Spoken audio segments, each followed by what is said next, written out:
Si deux personnes venaient à s'unir, la famille devait normalement comprendre l'amour qui unit les deux personnes.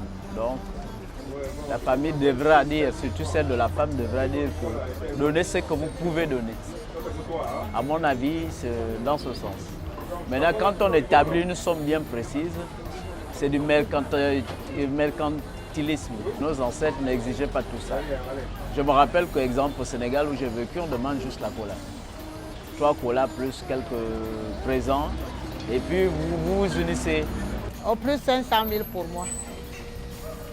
500 000, pas plus. 250 000, 300 000. Ça ne devrait pas être une somme exorbitante parce que en fait, le mariage c'est quelque chose de symbolique. Déjà, moi personnellement, je ne savais pas qu'elle était déjà interdite parce que déjà je suis un traditionnaliste fort. Donc pour moi, il est de coutume que les femmes soient dotées. On dit souvent chez nous qu'on valorise la femme, selon nous. Hein? Donc le montant moyen c'est 1,5 million. Ouais. Quand on va donner moins d'1,5 million, la belle famille commence à se plaindre. Ça dépend des parents parce que ça dépend aussi comment votre enfant va travailler dans la famille de son mari. Pour ma fille, c'est à partir de 2 millions. Oui, parce que je sais combien je dépense pour ma fille. Je sais. Je dépense beaucoup pour ma fille. À partir de 2 millions, 1,5 million, non, moi je n'accepte pas. Évaluer la dot, ce serait prétentieux de ma part. Moi je crois qu'à l'époque de nos grands-parents, la dot avait une portée symbolique. C'est avec le temps qu'on a commencé à revoir ou encore afficher un montant. La dot, à mon avis, ne devrait pas avoir une portée qui fait en sorte que les gens puissent s'étrangler avec le temps.